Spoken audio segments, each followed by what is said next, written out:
All right, everybody. Thank you so much for joining me on another live stream Ask Me Anything episode here at We the Govern.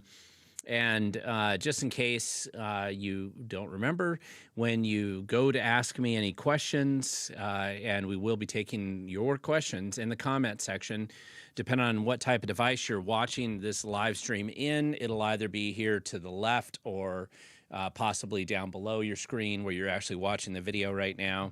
And hopefully you can ask your question, and if you use the @We the Govern, it's just a little bit easier for me to spot your question, because we tend to get a lot of comments here that start piling up, and it's a little bit harder to pick them out of the lists of questions and the comments. Unless you do that, it's just a little bit easier. I'm never going to try to skip anybody's question. No guarantees I have any answers, but I will do my best to answer whatever questions you throw my way. And for those of you who have seen me in live events, and I've done hundreds of them around the state, and quite a few outside of the state as well. But I regularly take questions in person. It's actually a little bit more challenging process, and I've been doing that for well over a decade. I'm pretty used to doing that in front of audiences, live audiences. So that if you would see me doing that in live audiences, you know I don't ever skip any questions. It doesn't, again, mean that I always have an answer or that you like the answer I give you, but I will do my best to take every question that somebody sends to me, and provided we have enough time, I'll try to get to each one in the order in which you send it. So again, this is our studio here that I've been able to use, and people so generously let me use their facilities, so I always appreciate that. And I'm just getting some things adjusted here a little bit, and you can kind of get a sense of how it's laid out right here. If you notice the setup here, not that anybody necessarily cares, but it's just a little different setup than what you've probably seen me use before. And let me know what your thoughts are in the comment section down below, whether you're watching this live or after, sometime later on down the road. Now, I'm doing this live on December 22nd in the evening, so most people, I would assume, are probably out getting Christmas, last-minute Christmas shopping done. You're getting ready for the holidays with your kids and for Christmas, and probably getting those last-minute presents, especially if you're a guy out there like me. You're probably waiting until the very last minute doing those last-minute shopping items because, of course, you postponed that until just a couple days before Christmas. And I totally understand and get it. I know I'm actually shockingly late putting up a Christmas tree this year, even though I live on a tree farm and have an unlimited access to trees. And for whatever reason, I was trying to wait for my kids to come back from college, and we cut it down very late. They wanted to do it with me, and then it was hard to line up the schedule once they got back for a couple days. So funny how that works. But tomorrow we're going to be doing some tree decorating, I think. And I imagine that many of you are having similar holiday plans. And so for those of you diehards that are actually logging in on a live stream on a Monday night, just a few days before Christmas, you either are incredibly capable and you've got all your gift done, you've gotten all your purchases done, and now you just want to see what other people have to say or what questions you have to send my way on a live stream. And I'm doing it Monday because instead of Tuesday, normally I was going to do it tomorrow, but of course there was a family function that I didn't have originally on my calendar, so I had to make some last-minute adjustments to accommodate them, and this is definitely a time of year that we're trying to do that as much as possible. And there is a lot more to life than politics, even in Washington State. And as much as we can, trying to get to some of the questions that you send to me is going to be my priority for the evening. But after that, I have to get back to the family at some point in time. Real quick, one of the things I promised you at the live stream last week was to go over the next 5 public presentations that I'm planning to be at. And so I'm going to do that right now. This is, just in case you're interested and you want to see me in person or see if I'm actually the same person you see in the studio here, feel free to do so. And one of them is going to be the first event that I have really on the calendar this next year is January 8th. I'm doing the Doge Washington training out in the 31st Legislative District. Now, I do not have a location set up on that yet. So Pam, if you're watching this video, please make sure you contact me about where we're actually going to be doing this Doge training event. But I know we're doing it that evening, and so I'll be up in King County somewhere on the in the 31st Ledge District and doing some Doge training for those of you who are interested in that. Also, on January 13th, I'll be out in Spokane at the Ponderosa Republican Women's Club meeting. I believe that's an afternoon meeting in Spokane, and you'd probably have to go to their website because I didn't write down where that event is exactly in Spokane, but I am planning to do that. Now, I actually think I'm kind of flying back and forth that day, so I should be back in time to do my live stream here, and at least that's the plan that I'm working from right now. I will also be back out in Spokane on January 22nd, which is a Thursday the following week, doing a presentation to my good friends at the Citizens Alliance for Property Rights, the Spokane chapter. So I'll be out in Spokane. That's at 5:30 p.m. Again, I'm not sure the exact location, but I know it will be in Spokane, and I believe it's on their website as well. And right away, the next day, for the next 3 days, I'm going to be out at the Roanoke Conference in Ocean Shores. So for those of you who don't know about it, look up the Roanoke Conference 2026 this year. I'll be out there in Ocean Shores. I am on the board of the Roanoke Conference. I've been involved in going to this event since 2011, and it's the largest event for conservatives, kind of center-right Republicans in Washington State that's been consistently held every year in January in Ocean Shores. Nice, sunny, rainy Ocean Shores, and the last week in January. And that's where I'll be again. And this is a great opportunity for you if you want to involve.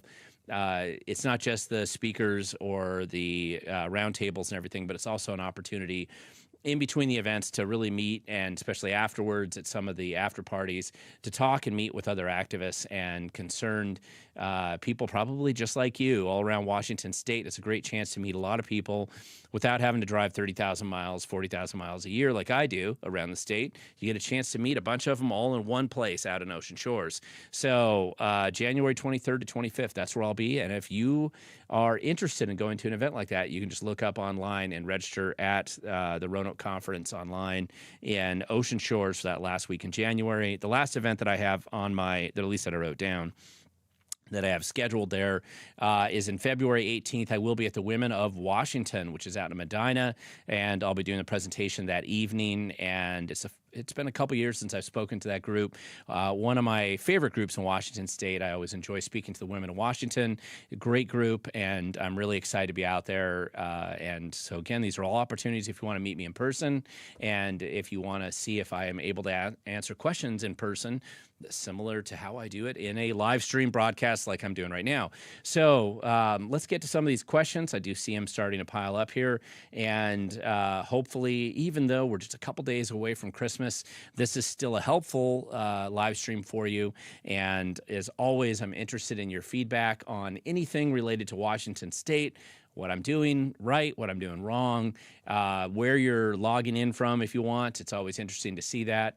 And let's just jump right into it here. So the first question that I actually see here is from Philip Lindbergh 3070, and it's, will Trump give this state federal assistance for all of the storm damage we've had, knowing that most of the money will go someplace else?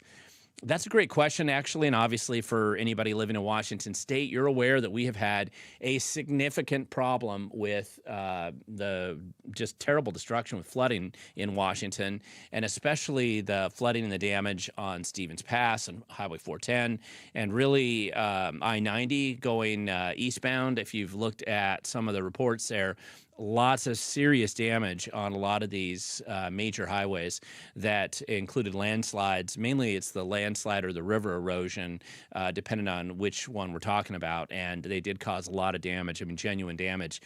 When we're not having illegals destroy our bridges or kill people on our roads after we've given them commercial driver's licenses for no reason, we're having a huge problem with the road erosion and just the large amount of water and the landslides and river erosion that's occurred this time. It really honestly looks like the Department of Transportation has a lot of work cut out for it. Just to get some of those fixed. Now, I will point out, though, that I would believe, that the Trump administration does send that money across. I believe that they probably pay a little more attention to it now. Washington State has a long history of squandering and wasting the resources that we give it, and especially when it's federal funds, they do like to make those disappear with nothing to show for it. So my guess is that in light of all the other drama that's going on in Minnesota and elsewhere, that the feds will be paying quite a bit more attention this time around. It is funny to watch Bob Ferguson on one hand, blow up and melt down whenever the feds decide that maybe they don't want so many illegal aliens killing people in Washington state. And Bob Ferguson wants to keep a lot more of them, especially the most violent criminals he can find, and import them and protect them in our state. But at the same time, he complains when the feds are going to try to pull money. This is the same Bob Ferguson who happily has helped Chris Reichtel, who's head of OSPI, basically threaten school districts with withholding money if they don't jump to every whim that he has, even if it's not constitutional or legal. And so it's very interesting and funny just to see him make that flip-flop, of course, saying that how dare the feds decide to not fund the fraud that Washington State wants to fund. But I think when it comes to, I believe most of this is going to be Department of Transportation funding, possibly through FEMA, emergency funding of some kind, and probably a couple of those highways anyway. The damage that was done there, those are actual genuine projects that are going to take a lot of work. I mean, I'm looking at them from an engineering standpoint, and it's got to be fairly significant to make those changes or to make the repairs. I mean, if you look at 410, going out to Enumclaw, I mean, half the road's gone. It's in the river. And when I was looking at the erosion up next to I-90, I mean, it looked like two of those lanes are certainly at risk there. And that doesn't even count Stevens Pass and Highway 2, which they said already is going to be closed months. But it really looks like some emergency road building is going to be going on if they're hoping to open Highway 2 or prevent the basically Highway 90 from being shut down going eastbound. So there's a lot of work that they have to do out there, and that doesn't even include some of the challenges that they've had in the Green River Valley with the obvious failure of one of the levees there. And so there's a lot. This was actually pretty significant, and we're probably not done yet, actually. Next question down here. Let's see. Why is Governor? Okay, this is from Michael Case 8231. I almost missed it and I know you were trying to do at We the Governed, and you misspelled it. That's why it didn't pop up yet there. Why is Governor Ferguson dumping more money for ferries when the state has those Florida-built ferries coming and really can't afford much in budget-wise? Well, here's one of the things that they are doing. This is a good question here. It looks like, if you remember the CCA funds, which is kind of the slush fund that Inslee set up for himself post-governor retirement, and it's this hidden tax that's essentially in our fuel, amounting, depending on the day or the month, depending on how much the carbon credit auction went for, but somewhere between 25 and 40 cents a gallon. That's just money you're wasting every time you buy a gallon of gas for the CCA tax that they've concealed and tried to keep hidden from the public. And that tax slush fund that's put together, it turns out a big chunk of that money is actually being shifted into the ferries because of the whole fiasco of trying to get this green rechargeable ferry fleet put together. And that's really where a lot of that money is going. The $4 billion or so that they've collected on it, I believe there's a huge chunk of that's actually going to the ferry system right now. And that's the true source of that money. I mean, remember, this is always a fungible, government money, certainly in the general fund, where there's not necessarily any restrictions that are put on it. It's not like transportation dollars that do have some very specific restrictions, or even capital projects dollars. Those are kind of the three budgets: general fund and then the other two. Any of these other little funds that are set up, the feds, or I should say the state, at any time when they want to, and they do this all the time, they can sweep those funds regardless of whatever they've been set up for, and they can just take them whenever they need to. And believe me, they're going to feel like they need to right now, because there's a lot of grifting operations that they're probably feeling like they need to cover. They're not happy that the tax dollars they thought they were getting aren't happening, which is a predictable and absolutely certain outcome of stupid taxes. And since we have Democrats running the state right now, stupid taxes are all we get. And so with their stupid taxes that they're passing, that they don't collect the money they thought they were going to collect on them, suddenly they're having to go back and revise their budgets, and it's all going down. And so they're in trouble, at least nominally in trouble. And with all the grift going on, it's very hard to keep everybody paid off. And so they're having to grab whatever cash they can from any less favored sort of entity and throw it into the pool so they can kick it over to their campaign supporters. And that's essentially what's happening with that money there. The next question, T8858X. Shouldn't Washington State, parentheses Ferguson, asking for federal storm funds trigger a forensic audit, given that state tax dollars were collected for this purpose and never applied? Actually, Washington State, that's a great question, by the way, but Washington State's given ample reason for endless forensic audits in our state budget and for forever. And I don't mean the fake audits that the state auditor kind of does. Those aren't real audits. Anybody that's ever gone to just, any kind of forensic accounting 101, if you have any experience of what a regular audit is in the private sector, then just be aware that a state audit it's almost meaningless. The only thing amazing about it, a state audit, is sometimes they are competent enough to just catch, obviously, theft and fraud. And so sometimes they do uncover that, but they usually ignore it if it's at the federal level or the state level, I should say. So the big fraud, they look the other way or do some kind of a cover-up report. And that's why there's never been any real forensic fraud or fraud investigation at all into Washington State. And there should be a lot of that, actually. And I think if the feds are demanding more transparency as to where the dollars go in Washington State, I think that's very important. Just for clarity's sake, though, probably most of the money that disappears in Washington state budgets are the money that they basically filter out to these nonprofits and NGOs. It's just part of the grifting operations that they run on a regular basis. Obviously, any of the homeless industrial complex grant money, 85% of that, I'm sure, is completely squandered and stolen, depending on what your definition of stolen is. Again, if you're providing kickbacks to the people that help you get elected, you probably don't consider that money stolen. You probably consider it a good use of the taxpayer dollars. But the money that's certainly laundered back to the Sinaloa drug cartels and however else it's distributed, that's not usually, most people probably wouldn't consider that an optimal use of our tax dollars. But the other place I'd look at is anything that brings in federal funding into Washington State. So we're really mostly, not exclusively, but a lot of it, what we're talking about when we talk about federal funding is going through the equivalent of Medicaid, which is Apple Health, or the SNAP benefits, which is essentially food stamps, through the Department of Agriculture. Both those programs are essentially federally funded, with the state providing some cost for the administration of those programs. I know in the case of SNAP funds, the feds cover about half the administrative costs. And so imagine this, the whole program's 100% paid for by federal funding, but half the administrative costs are covered by the feds. And Medicaid is a little different.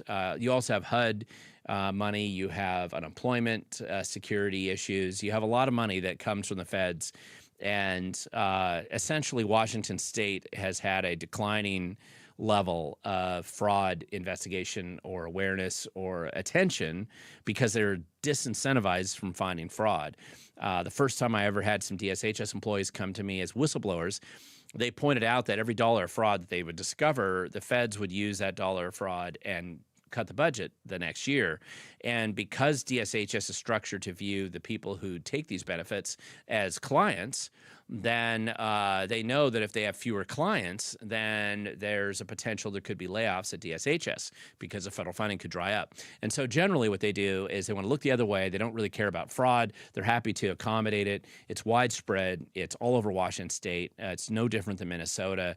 I don't know what the true numbers are at the end of the day, but we aren't going to know until somebody real looks at it. And there's nobody honest or real in Washington State government that's going to look at it. So it's going to have to take an outside audit of some kind to go in there and dig into this. And so that's the issue there. And we will see where it goes. let's see. Sorry, let me jump ahead. There's a lot of questions starting to come in now. Hawk Fan for Life 88.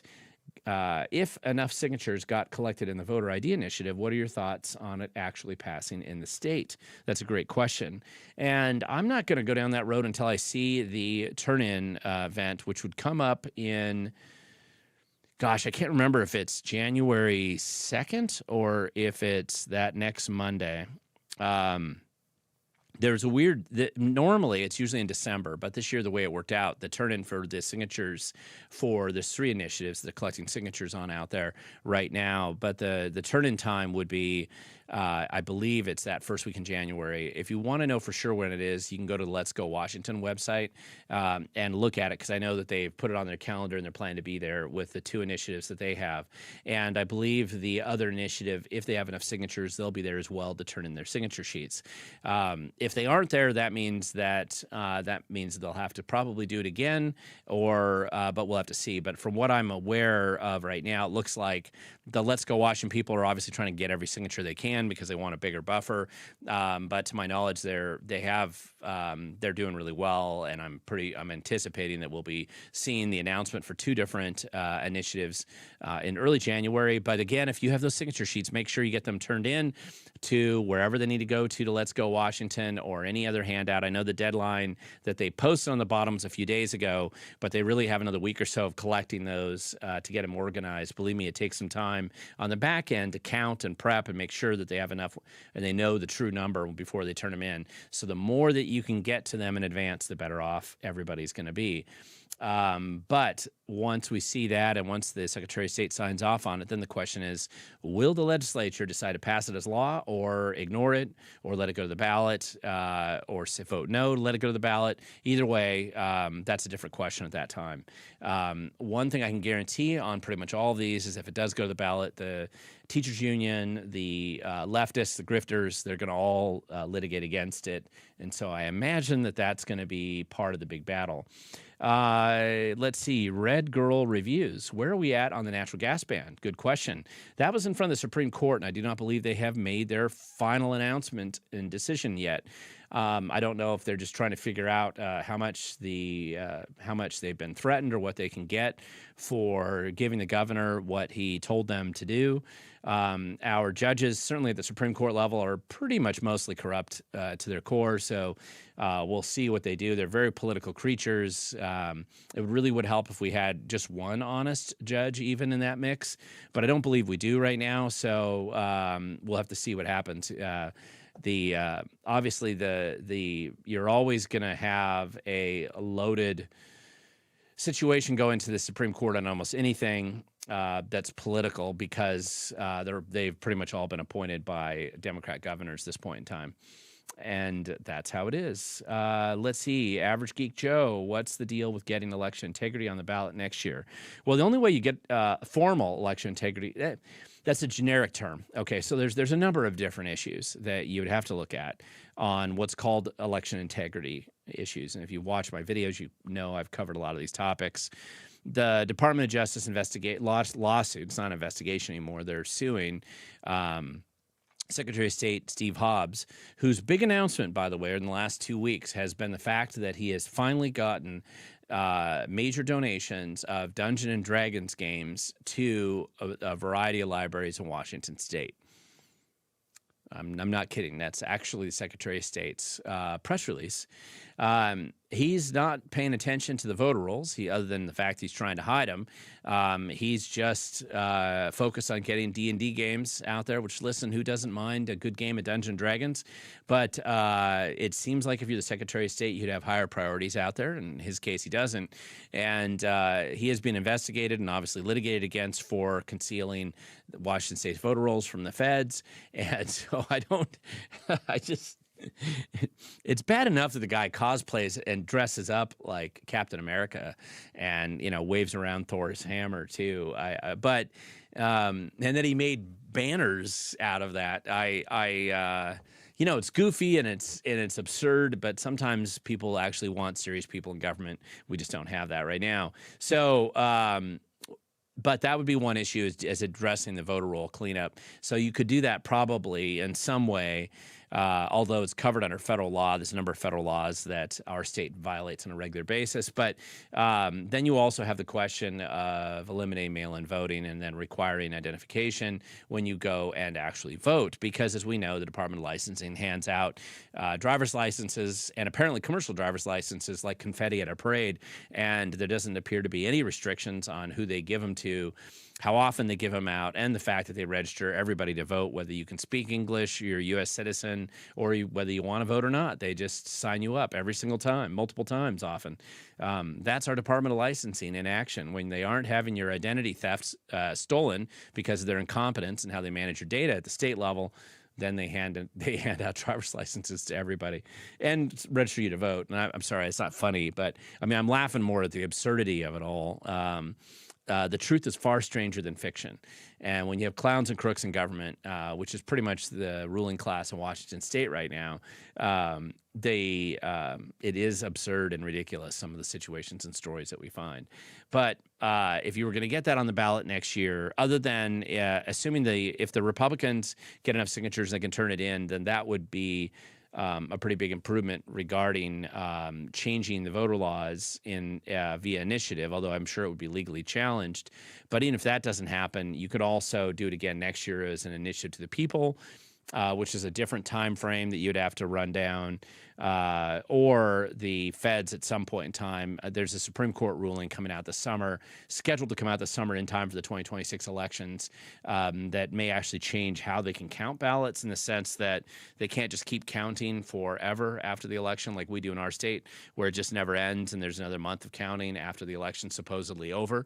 It would end that, and it would actually change the way our state would run elections, and we could have that mandated from the courts at the federal level, but we'll see what happens.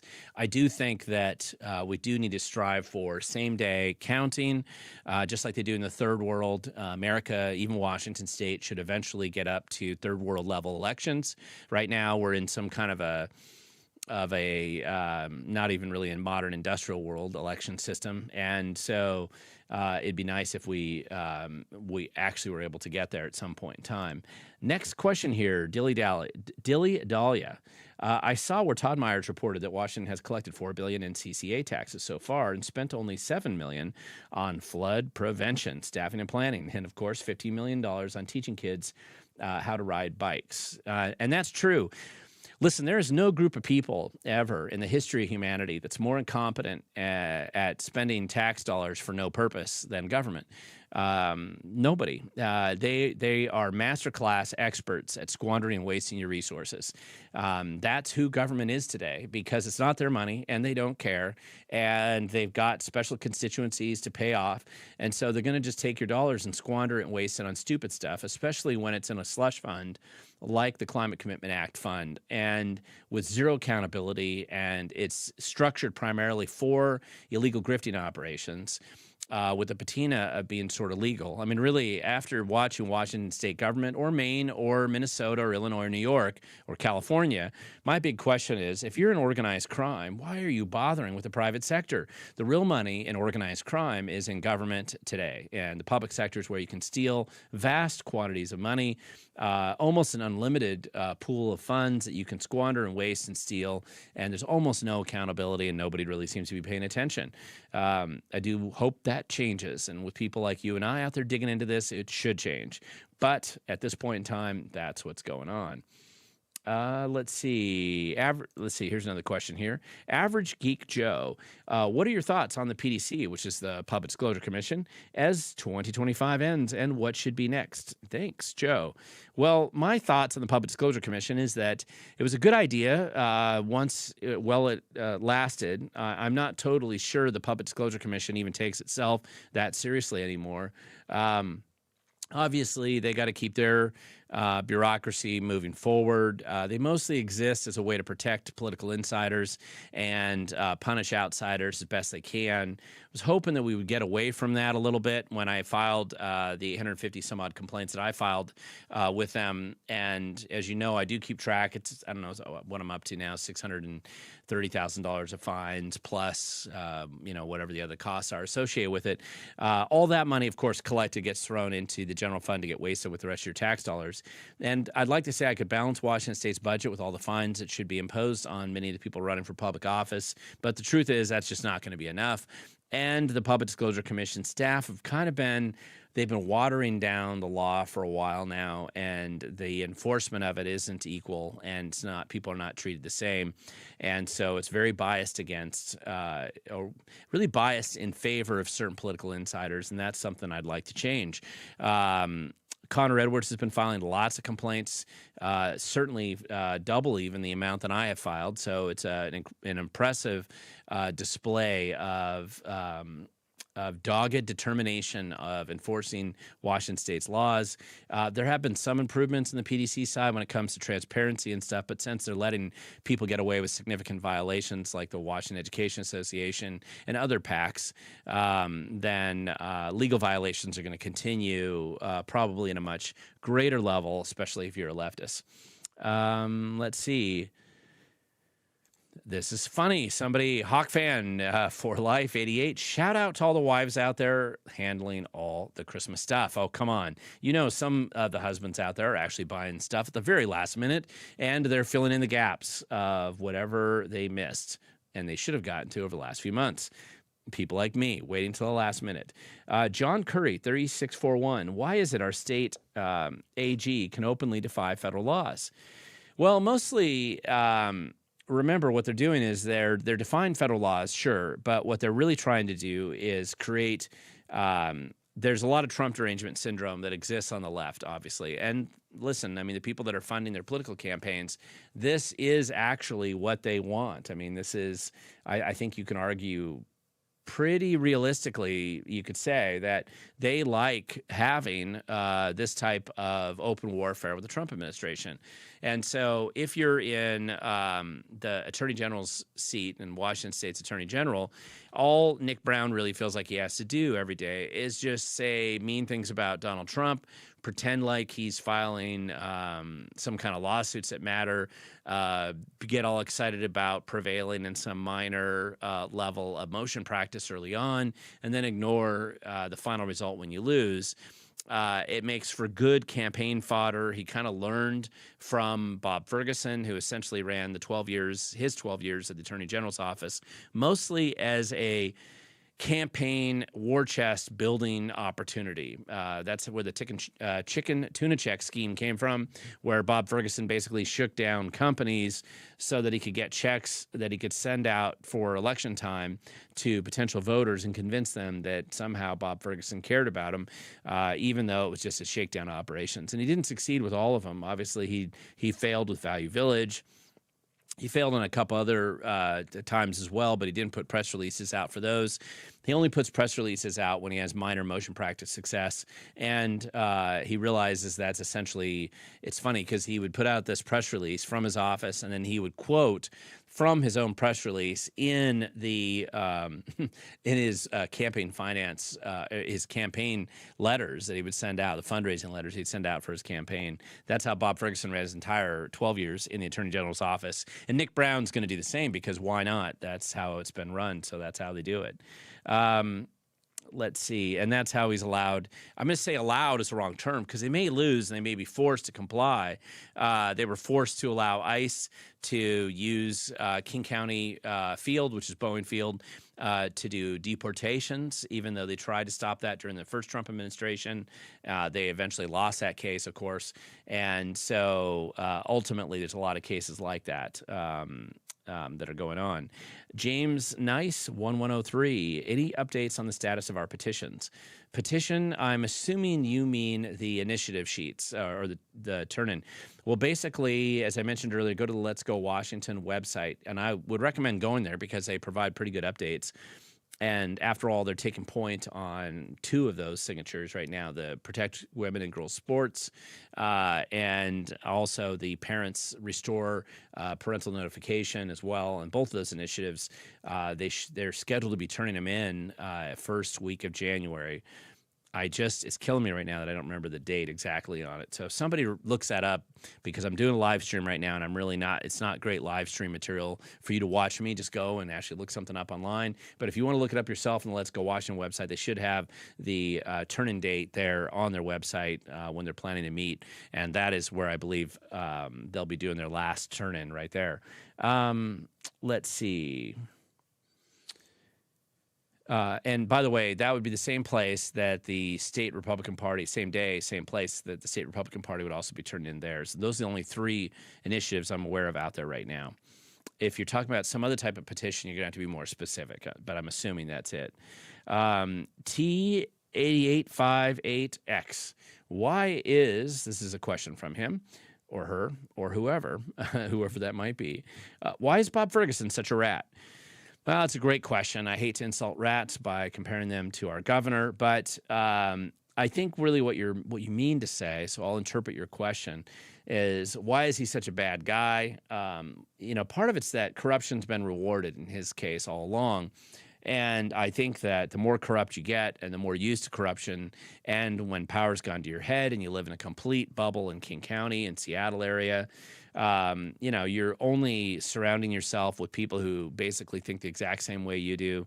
Then you're going to become somebody like Bob Ferguson or Jay Inslee. You're just going to be entirely corrupted, and that's how it goes. So that's the way Bob Ferguson is and has been for a long, long time. And it's only really getting worse as the power goes to his head. He's obviously a bit concerned right now. If you've seen some of his press conferences recently, he really does clearly seem to be facing some kind of concern. I mean, like it's definitely bubbling underneath the surface there, where he's realizing, I don't know if it's a big corruption scam that's going to come out of the woodwork. I don't know if it's the Department of Justice investigation into the fraudulent voter rolls or what problems are that are going to be uncovered. But obviously he has some concern. I mean, that's why he brought his good friend, Minnesota Governor Walz out, who is right now being looked at with a $9 billion fraud program in his state. And it seems likely that we have the same program in ours, probably worse. And so, if you're Bob Ferguson, you need to distract. You need to do a distract. Just keep blaming Trump. That'll work for most Democrats in the state. Most of them have Trump derangement syndrome. And so I would anticipate that their ability to actually comprehend anything else that doesn't include the name Trump in the sentence is probably minimally, it's just limited. And so that's going to be why Bob Ferguson acts the way he does. It's not irrational, actually. There's a certain logic to it. The next question is, what's that conference in Ocean Shores called? And this is from Hawkfan for Life 88. Roanoke. And I see, actually, you just got it right below then. Okay. Anyway, it's the Roanoke Conference, spelled Roanoke, out in Ocean Shores that last weekend in January. I will be there. I am on the board. I've been on the board for about 10 years out there. I view this as a great conference. Regardless of the, awards and the events and the panel discussions they have and all that stuff, really it is an opportunity for you to get together with a lot of other concerned people who care enough to drive out to Ocean Shores in the middle of probably what will be a rainstorm out there, and the ability to meet on the beach and get together and strategize and network and meet a bunch of people in person. I find it to be very, very helpful, very useful. There's a lot of people I've met at Ocean Shores. That was my first time I met them. And it gives you a chance to meet a lot of legislators. There's going to be a lot of Republican legislators that'll be there, and a lot of other local elected officials as well, and other activists you might have seen around the state. It is kind of nice to be able to go there and meet people in person, kind of in a more laid-back environment where we're actually able to talk to people, oftentimes with adult beverages, and the opportunity to strategize, save the world, and work out other types of events and opportunities and activities as you move forward. It will be right in the middle of the beginning of the legislative session, too, which is always helpful. Question, Jason Fisher, 1530. Question, evening, Glenn. Ripped to the death of this state trooper What pre-filed bills ripped the oh, rest in peace for the state trooper, and that was on 509. So thank you for saying that.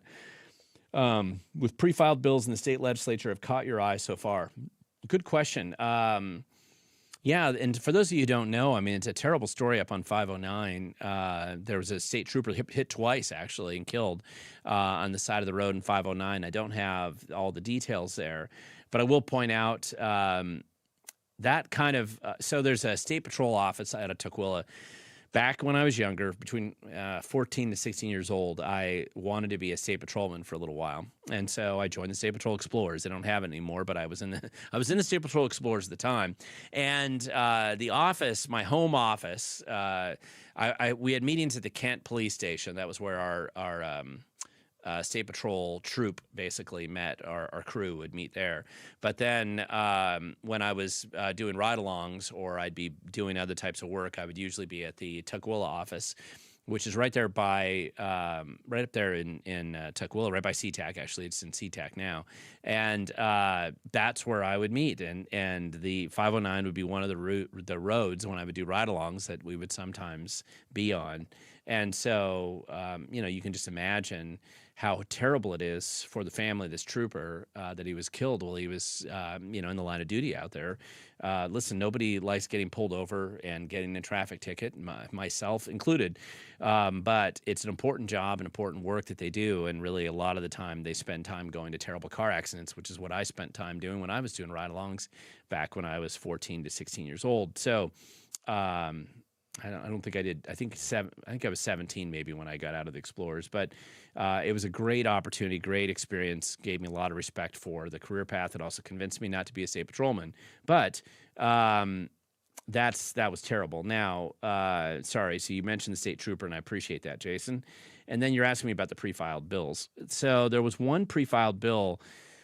And actually, I would really recommend people look at some of the Republican pre-filed bills that I see them putting in. Travis Kochir, who's the representative out of the 35th Ledge District, has filed a couple of really good ones that I do believe are likely to get a hearing, particularly one of them for DCYF, which is this Department of Children and Youth and Families department that was spun off of DSHS. And it's been a fiasco from day one. An egregious level of incompetence and corruption permeates that agency just like it does in most state agencies. However, one of the things that he's pointed out, and I think the bill that he pre-filed, I don't know the number of it right now, but it's reforming the rules so that they don't keep putting kids back into drug addict houses where those kids get killed or almost killed by drug addict parents. I mean, it's just terrible what they've done. In fact, it's incredibly risky for children to be remotely involved with that agency. The way that they've handled the rules and how they're handing kids back to homeless drug addicts in drug camps has not really been a good policy, and yet that's a policy that this agency has followed. So I think Travis's work on exposing that and getting involved with that's been pretty good. Anything that Jim Walsh pre-files is usually worth looking at. Some of the Republicans' pre-filed bills certainly won't get a hearing, but the contrast between those and the pre-filed bills that the Democrats are filing, which mostly are focused on how can we extract more cash from you, how can we make government more secretive, how can we bloat the size of the bureaucracy, all of those types of bills will get attention, and they deserve attention and mockery. But some of these bills that are being proposed by the Republicans, even if the Democrats are ignoring them, are still relevant and worth paying attention to. Ultimately, even the pre-filed bills that don't get a hearing, you're basically laying out the difference between what you would do if you had more control in the state versus the predictable failure that the Democrats keep giving to us. So I do think it's important to look at that. Let's see, T8858X. I know probably, let me look at this real quick because I haven't really paid much attention. I don't know. Let me see if I got that down. Yep, there we go. And so this is a couple days before Christmas. I'm surprised actually that we have almost 100 people watching this right now. We've had 350 people get on it 2 days before Christmas. Guys, most of you are just better than I am, I think, at actually paying attention to getting your Christmas presents in time. Or you're just procrastinating and using my show as the excuse for why you must procrastinate, which I appreciate. But nevertheless, let's just get back to this question.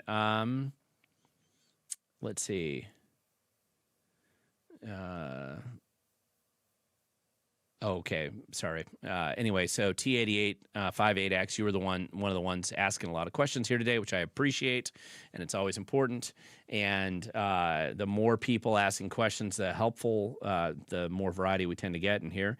But the question is, where did all of the infrastructure funds and general funds go? Is it a coincidence that now that Bob is asking for general funds that he's finally doing infrastructure stuff? Well, listen, I mean, the government usually likes, when they're asking for more dollars of one kind or another, they like talking about infrastructure, which is actually something that most regular people will say, listen, I do want the bridges maintained. I want the roads widened. I want congestion reduced. I want the roads maintained well. And so that's not how they spend the money. They'd rather take your money and give it to teach kids how to ride bikes. They'd rather give it to Sound Transit so they can squander it forever. They'd rather have it stolen by grifting operations in some way that maybe some percentage of that cash comes back into their political campaigns, either in the form of get out the vote or ballot harvesting operations or whatever scams they're running on the side.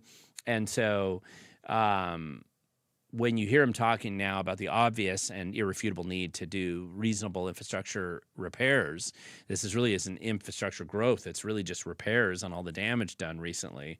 Then of course they like talking about it because it's one of the few things they can talk about where conservative leaning people and moderate people actually agree that that's good use of money. And it's an obvious use of money. I mean, one of the things I'm going to point out about the levee failure, especially in the Green River, one of the challenges that the Green River all the way down to the Duwamish has is that they absolutely need to dredge that river. They absolutely need to. Failure to dredge the river produces an absolute guarantee of failure of the levees at a certain point. We really dodged a bullet this last week. I'm surprised that we didn't have more of a levee failure with the super saturation of the soil that was occurring there. I used to run on that levee all the time. And, one thing you would notice is how high the river can get on high water events where it's well above the road surrounding area. They used to dredge that river. They haven't dredged it in a long time. They generally don't dredge it now. They really need to dredge it, seriously dredge it.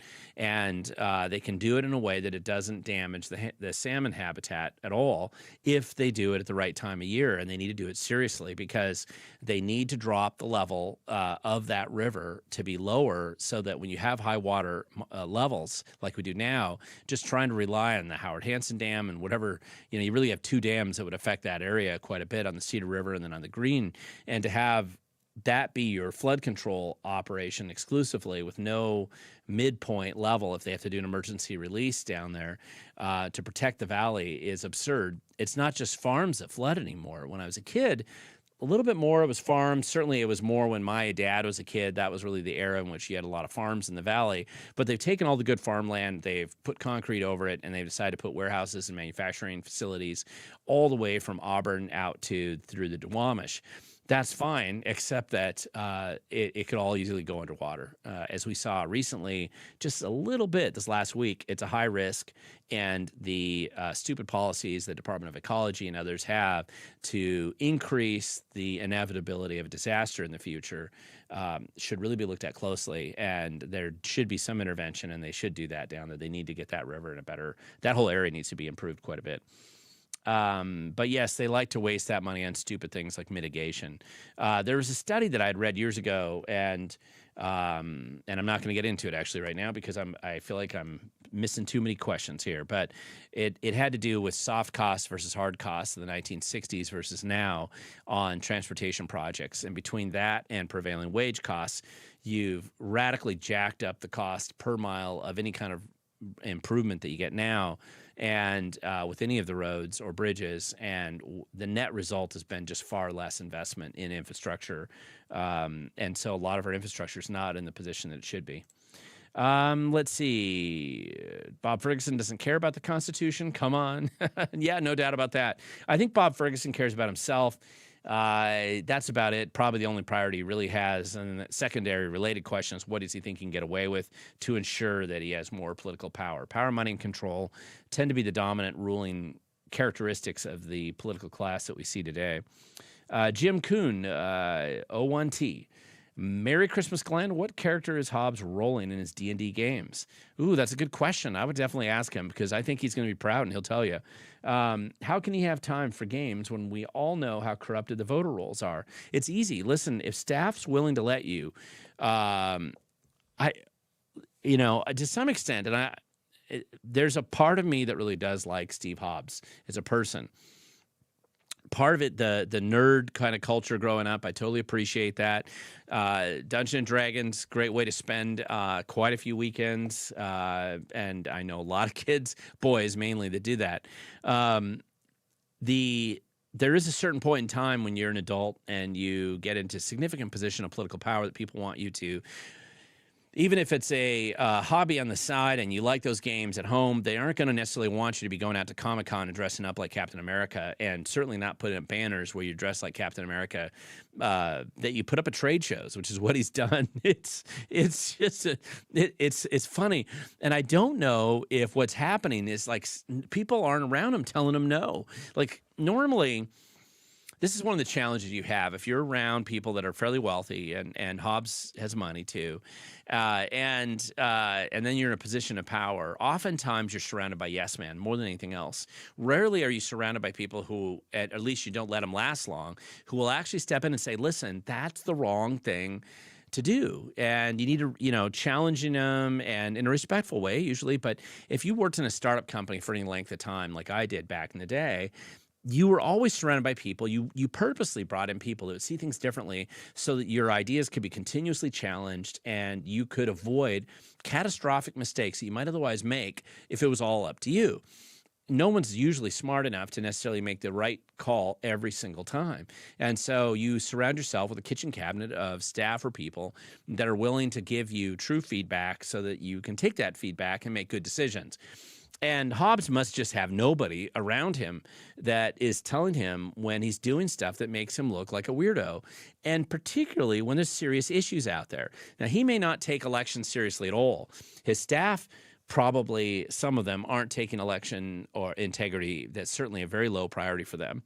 But when at the same time that you're deciding to conceal the voter rolls in Washington State, refuse any kind of normal reform, and then put pictures of yourself dressed like Captain America and put out press releases about going to board game conferences in Germany and handing out D&D games at libraries. Listen, I mean, you can forgive the people for thinking there's something wrong with you and mocking you widely. And, it's funny that people won't. And I don't know what character he is rolling in D&D. We'll have to ask him. Honestly, again, I think he would tell you. Let's see. Hawk fan for life, 88. You got a lot of questions in a row, which is good. Were you able to meet with Scott Pressler? Well, he was in town last month. And thoughts, if so? I was not able to meet him, and I'm kind of bummed because he went to a bunch of events, and I had conflicts specifically with those events. And in fact, the events that I had conflicts with him on had probably had a lower turnout because Scott Pressler was at these other events.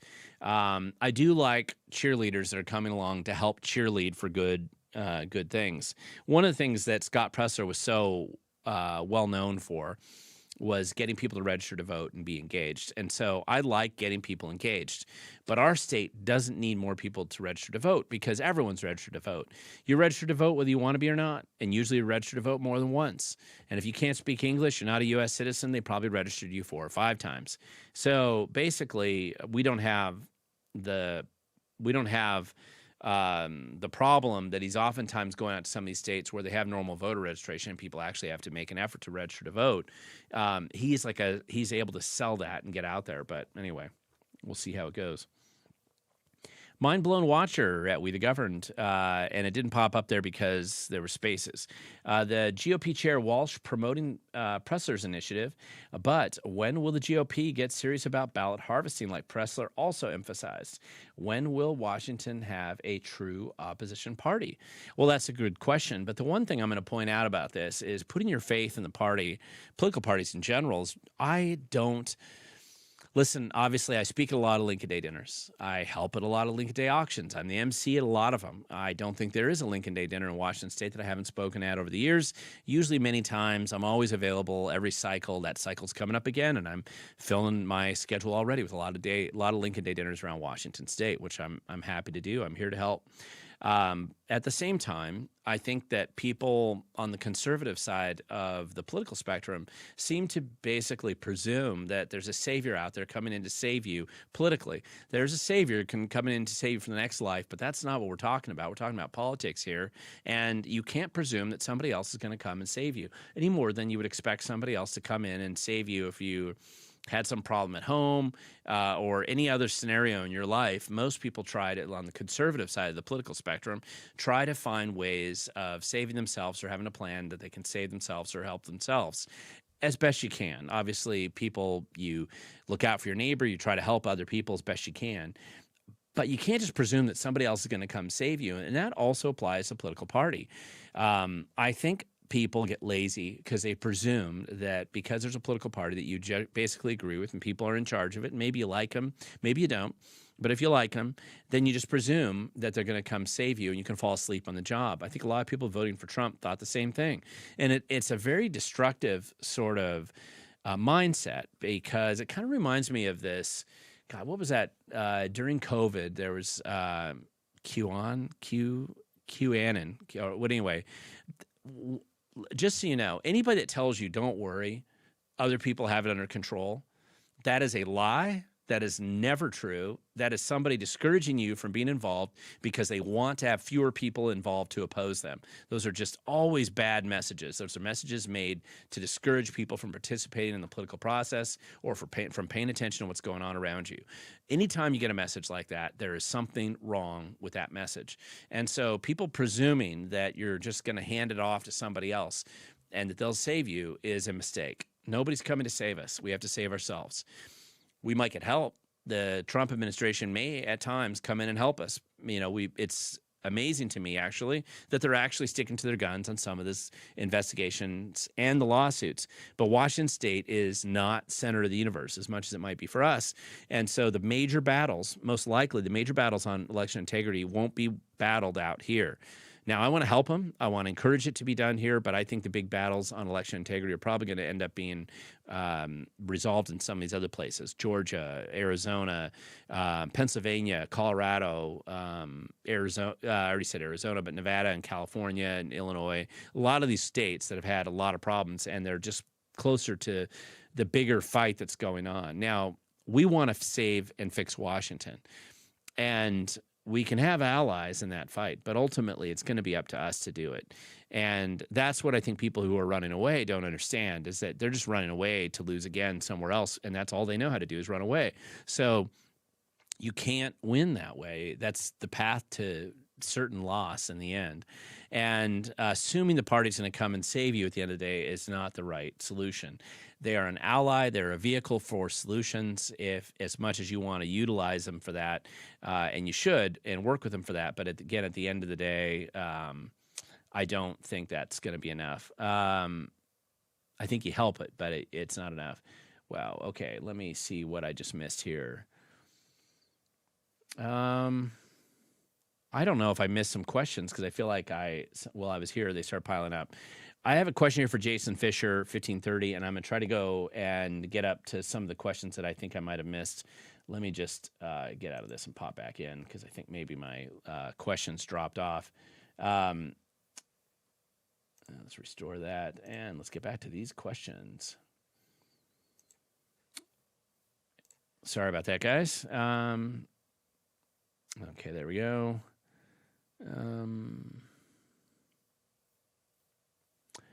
York, so I guess I'm not too far off. So, Jason Fisher's question: what do you think of the New York City and Seattle new group of cronies that they have decided to surround themselves with? Should the citizens sleep well, they are in good hands. Yeah, no, I mean, obviously, if you live in New York City and Seattle, you have some of the worst humans you've been able to scrounge up in your city. You've been put them in charge, and they absolutely are going to loot those cities for themselves and their friends. They openly are going to do it. It won't even be hidden. They're going to destroy their own public safety. I would expect crime to go up in both those places. I would expect a lot of bad things to occur there. You know, the one thing is, when you look at yourself, and I think most people, you do your first priority, right? You want to watch your family. You want to make sure you're taking care of yourself as best you can. Living in a city is a difficult situation to be prepared for tough times. If you look at the recent massive power outages in downtown San Francisco, it was kind of amusing to see the complete collapse that occurred because of it. And all it took was one fire, and 130,000 people lost their power for days. And you see all the intersections blocked by the Waymo taxis. It was just a total mess. Being in a city is tough. I lived in New York City for 4 years as a college student. I wouldn't want to live there under the new modern version of the Dinkins administration. If I could help it, if I wanted to live in New York and I was from that area, I would move upstate or at least out in a more rural area. What I find is it doesn't really matter whether you live in a rural area of New York or New Hampshire or Georgia or Texas or Washington or Idaho, Nevada. It's very similar. If you've ever visited people in all these different states who live rurally, you all kind of are very similar. And if you live in the city, it's kind of similar to other cities as well. Crime, cheek to jowl, higher taxes, denser area, noisy, congestion, and other problems that you end up facing. Now, some people like living in the city and they want that, but I would think that New York City and Seattle will not be better off for what's happened, unless what happens is it produces such a disaster that, like Rudy Giuliani back in the day, back after I left New York City, who came in and actually cleaned it up. Maybe you can inspire people to actually clean it up. Lather Man Mark. I don't even think I'm getting your name right. We really need term limits, agree? Yeah, I mean, term limits are not the panacea that people think they are. I mean, term limits are fine. I'm not against term limits. But what is the nature of the abuse of your freedom and liberties? If you think it's the politicians by themselves, you're completely wrong. The politicians are probably a very small piece of the abuse that you're suffering right now. But an equal, if not greater, abuse feature is actually the bureaucracy. The bureaucracy is the element of government that bloats itself beyond recognition, that exists solely for the purpose of promoting itself, that exists as a parasitical relationship to you. They exist to extract as much money and resources as they can get from you. Power, money, and control dominates the bureaucracy with less transparency than most politicians have. And in fact, with a lot of influence over which politicians are able to succeed. So as you've seen, if you try to come in and have any kind of common sense agenda in government, the federal level, the bureaucracy at the federal level will come in and sabotage you, as the Trump administration's seen. And as the Reagan administration saw in the past, as other administrations have seen in their past. And we don't often get administrations that want to come in and change things like downsizing the government. I mean, even getting rid of 250,000 federal workers like Trump's done, I realize it barely brings it back to the level of the bureaucracy before he got into office or when he ended office the last time. But even that modest step has massive resistance from the bureaucracy. Term limits are more likely to promote a corrupt an almost untouchable bureaucratic class than almost anything else. And it's the one argument against term limits that I can see out there. I'm generally supportive of term limits, but the caveat is I would rather have them for bureaucrats as well, the term limits across the board. Now, the argument, of course, the bureaucracy has is that, we are such amazing experts at our job.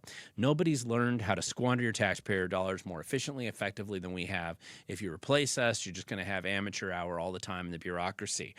There's elements of that argument that are probably true, and that's the problem with most of these arguments. There's truth concealed by an ocean of lies. And so we have to just stay focused on downsizing Leviathan. It is got to be downsized. There's no other path to freedom and liberty in the future without it. Let's see.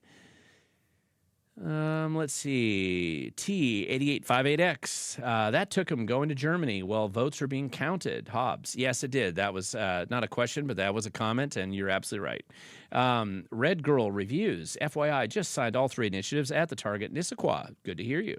And was told that since people have been... sorry, my questions kind of dropped off again.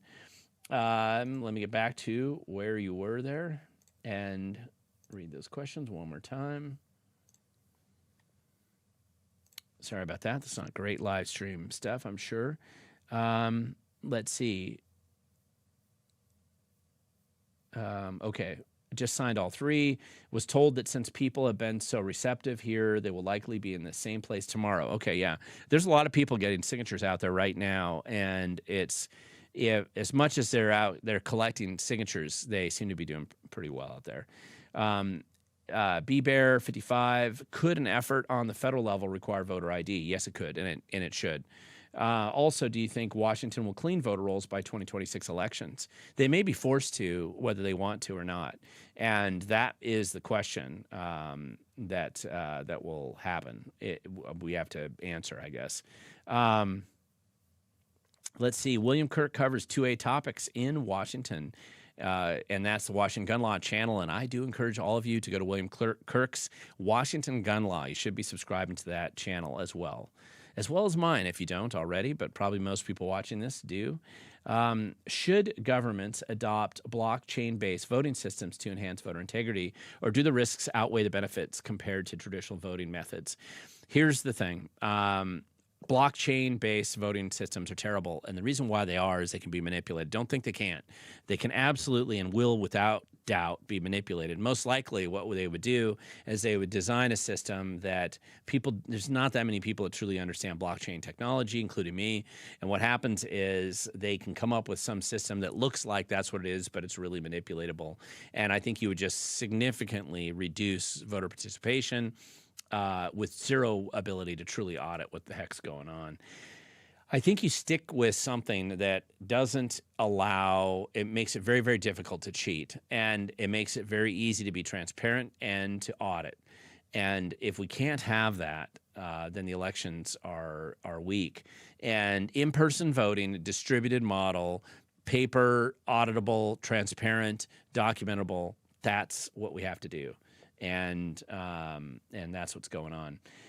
Let's see. No Mono Shocks. Okay, I don't know really what you're referring to there, but I appreciate it. Larry in Vancouver, frustrated about $313 tabs renewal for a Bolt EV. That's funny. Understand $150 EV fee since I'm not paying any gas tax, but I want to protest the $75 for EV chargers since I charge at home. Well, I don't blame you. And listen, they're going to try to tax you no matter what. And you can do what they do in King County, which is just simply, what do they think? I think they said there's close to 250,000 people now that they don't buy their voter tab. They don't pay for their tabs up there. One of the calculations, I remember running into somebody, I doorbelled their house, and they said that they realized that they would have to get 8 tickets in order to exceed the tabs that they would, or to equal the cost of the tabs that they aren't going to buy. And so they decided, okay, we're going to stop paying for these ridiculous tabs. A lot of that money goes to Sound Transit if you happen to live in that area.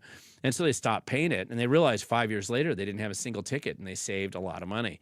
So unfortunately, I would call that, I never encourage people to break the law, but I'm going to say that that is a type of protest that's been going on since the $30 car tabs, and the state is annoyed, but I haven't seen them do anything significant about it. J. Todd Welsh, at We the Governed. Don't ask me why that didn't work, because it looks like you spelled it correctly. You missed an R. That's why it is. We have not had a solid state auditor in years. Should we work to get someone in that office who will actually put I-900 back in motion? And the answer is yes, we should, and you're right, we haven't. So we do need a lot of help. If we had a really good person, now remember, that would just infuriate the bureaucracy at the state level for sure, and also in small local government. if they started doing real audits. There's a lot of good people that work in the auditor's office. There really are. But if they changed the way that they did things and made it a lot more serious and aggressive and transparent, I believe it would be much better. Let's see, T8858X. If a large volume of lawsuits are successfully pressed, assuming a working justice system against any state leader's bond, what are the consequences? Well, here's what you'll find at the state level. They'll basically throw it out. There are no... At the appellate level and at the Supreme Court level in Washington State, we don't have any honest judges left that I'm aware of. There are some small differences maybe in a couple of the districts, but you're really just arguing around the margins for the most part. If it's a political system, political argument, which are the only consequential litigations that you would probably have, you'll never get an honest decision. Judges are going to be threatened. Their career path is over if they vote honestly on that stuff or if they rule honestly on it. So, and we don't have very many honest judges in the first place that would even be willing to take that kind of a risk. So I would be not assuming that would work. And it's a hell. Listen, if you've been in as many lawsuits as I have, you'd realize it's a lot of work. And, I don't mind a couple dozen lawsuits at a time, but, it'd be nice if you actually achieve something for them. And it's not so great if you don't. So let's see. Here's a question. DABSTIX applied for Section 8, which is Section 8 housing, for those of you who don't know, about 7 years ago. I called recently only to confirm that we're still waiting. So you can't get your Section 8 housing. Please explain how my new neighbor that just moved in from Mogadishu, Somalia, with a Section 8 voucher. Well, I'm going to explain it right now.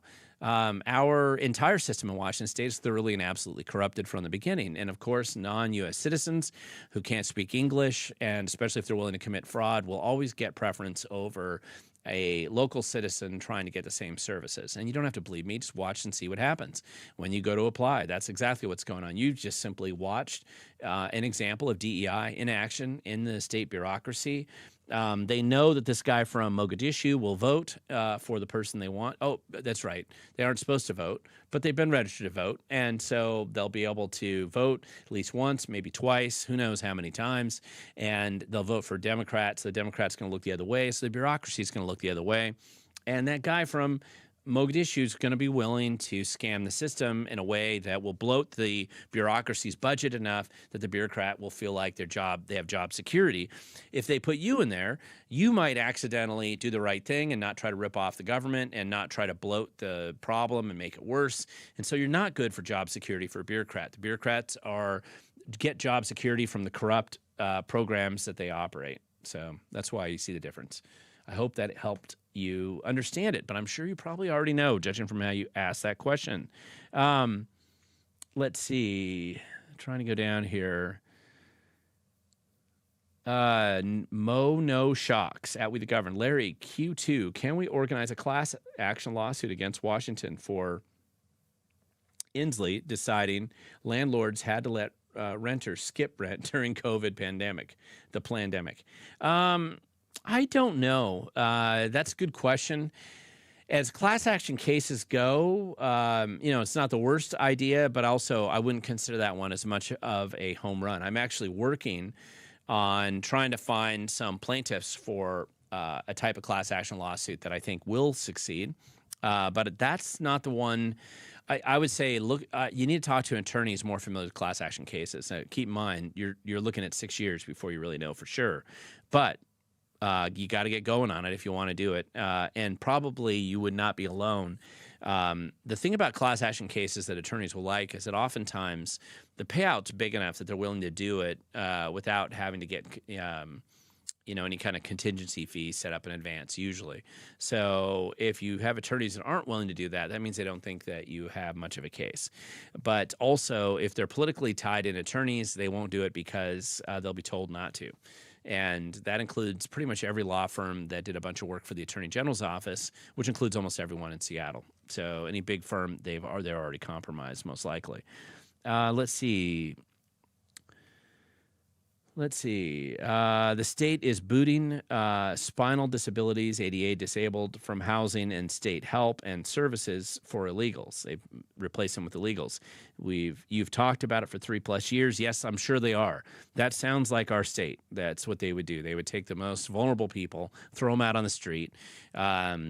Because they're the easiest ones, they can throw them out on the street, and they use the very fact that they're throwing them out on the street, saying, "Oh, see, we don't have enough money for this program. You gotta give us more money. This poor disabled guy, we had to kick him out and put him on the street." Even though what they don't want you to see are the 500 people they just stuffed into housing who are drug addicts or criminals or illegal criminals from other countries. They don't want to talk about that. And that's. But because they figure that you got to put yourself in the mind of a bureaucrat. What bloats your budget more? And what's the easiest way to bloat your budget more and convince people that they should pay more in taxes? And that is how it works. Let's see. Let's see. For some reason, again, I'm just going to bounce out of the questions. What it does is it freezes up on me a little bit, guys, and so I'm sorry about that. It just makes it a little bit harder for me to get to the questions or see them if you've put some up here. So let me see. For some reason, we actually have more viewers now than we did before, and it's just kind of funny how that goes.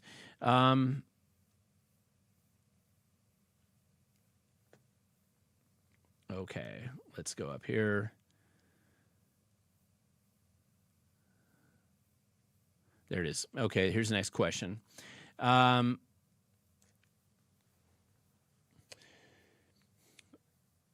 J. Todd Welch. Bob wants to make a new agency, Department of Housing, more bureaucracy instead of housing. Yeah, and guaranteed, if they are dumb enough to create the Department of Housing in Washington State, that will become the new black hole of no transparency, complete dishonesty, total corruption, and where all the corrupt go to make their grift, and housing's a great way to do it. So it'll be a disaster if it actually gets created. I don't think that's actually going to be created right now, but we'll see what happens. Jason Fisher, 1530, because it could just be virtue signaling, by the way. Jason Fisher, question, have you been following the state legislature in Colorado? I honestly think they're even more crazy with what bills you think they're going to be trying to pass. Tangentially, but I haven't been following them on a daily basis. I have a daughter out there going to the Air Force Academy, and so I'm kind of paying a little bit more attention to Colorado now. But anyway, we'll see what happens. Poor sports gambler going to Alaska. My wife is done with the snakes here. The state moved further left last election. Do you think or see any change this upcoming 26 election cycle? It possibly. I mean, one of the things is being a midterm election with the high drama that we're going to see, it really depends on voter turnout to some extent. And more significantly, probably than that, the two elements I've covered in my videos before, do you do major voter roll cleanup, and do you take the Supreme Court's change to the election system requiring you to have all ballots counted on election night? Both of those changes, if implemented, would make a pretty big difference, probably in Washington State's legislature. In about 11 of the seats, or 11 of the districts, you would probably see significant changes to the congressional races too, possibly. But both of those are election reform ideas that Democrats are going to resist with every tool that they can get. And that would be the one that makes the biggest difference. Let's see.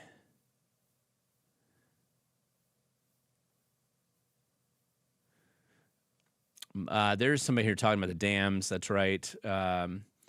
The Mighty Mouse Girlfriend, 7482. I'm not sure they could even spell integrity. If you're talking about the government, you're correct. Especially if they went to public school or they went to Evergreen State College. T8858. What does Dungeons and Dragons have to do with the Secretary of State position? If that was a cover, it's a poor one. I know. I mean, listen, you can come up with all kinds of other things. At least pick, Save the Seals or some other virtue signaling thing. I never really thought somebody would take Dungeons and Dragons for that. But anyway, we'll see how it goes. John Curry, 3641. What's your thoughts on Jonathan Cho being kept out of press conferences while having press credentials? Listen, what you're really seeing there is the established media mostly trying to be gatekeepers, because They are egregiously incompetent, totally corrupt, and dishonest. And most of the established media people exist as a way to protect the narrative that the government tells them that they need to protect. The Seattle Times is never going to be honest. Those days are long gone. King 5 News, no way. Como and Cairo, maybe sometimes, depends on who the reporter is. But if they really get something that's going to expose the government, they're going to be shut down. There's, look at Brandy Cruz recently going to some of those press conferences, and literally she'd be the only journalist that would ask a question. 20 years ago, they would have like 30 journalists down there at the legislature, lots of them asking lots of questions. There'd be a whole bunch when they had these. One of the things they're not showing you when they do these press conferences is exactly how few journalists are there. There's almost nobody. There's just a few. And so this shrinking pool of more beat down, corrupted, and completely compromised people are the journalists. And so when you get Jonathan Cho or Brandy Cruz who want to go in and actually ask questions, and listen, it'd be fun. I'd enjoy going in there asking questions too. But the problem is that by selectively choosing people like Jonathan Cho to cut out, it just shows that the government is unwilling to have anybody that's willing to ask hard questions, which means the remainder of whatever the fake journalists that are in there for the mainstream media is, they're only allowed in because they won't ask real questions, and they've abandoned journalistic integrity long ago. And so that's what they're doing. Listen, journalists for decades, they allowed people in there to ask all kinds of questions. It doesn't mean that they like questions. Gosh, when I've gone up and spoken, before they kicked me off the campus, when I spoke at Evergreen State College, it was a free-for-all. People could ask any questions. If I can do that in a hostile environment like Evergreen State College, then our government can do it when they're squandering and wasting and losing and stealing billions of dollars of our tax dollars all the time. They deserve to be up there asking lots of hard questions, but of course, they don't want them to do that. Let's see. Trying to get down here to some of the other questions here. Jason Fisher, 1530. Do you think after new Seattle mayor redistributes wealth from police, San Francisco police has been driving 20-year-old police vehicles? Do you think that we will see this in Seattle? I don't necessarily put anything beyond the stupidity of the new Seattle mayor, but floundering around in a series of inevitable gaffes or stupidity, I think will eventually, it ends up creating more drama than she's probably prepared to handle. It really depends more on who the grifters are around her and how much money they hope to extract from the people who live in Seattle, and then how bad they're willing to let it get. Okay.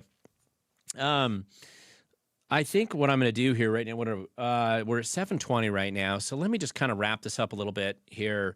I think I got to all the questions here. If I skipped anybody's question, guys, it is not me purposely trying to skip anybody's question. So, but I think I got to most of them that are there. There may be some new ones coming up, but eventually I always have to end these. I'm actually staying late tonight. I got to knock out a couple more videos, I hope, unless I'm totally incompetent, and get a couple more videos out to launch over the Christmas holiday, because nothing says Merry Christmas than talking about the incompetence and corruption of government, and I do like to do that on a regular basis. But don't play my videos for your relatives this Christmas season. It'll just depress them, make them angry, and demoralize them.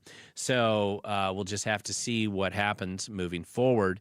But I still think there's a number of stories that need to be told. I'll do my best to record them while I'm in the studio and get it done while I'm here.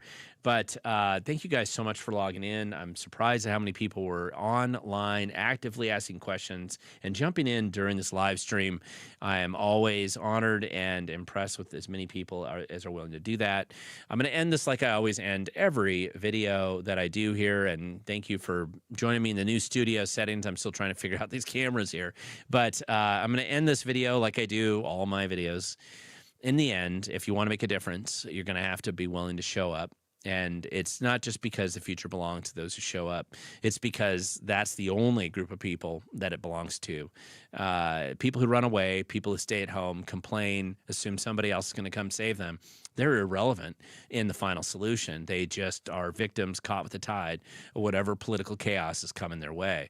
So if you want to be influential in some way in that process, or at least do your best to make a difference, perhaps just a little bit of a difference, but it adds up with enough of us get involved, you have to be willing to show up, because the future does belong to those who show up.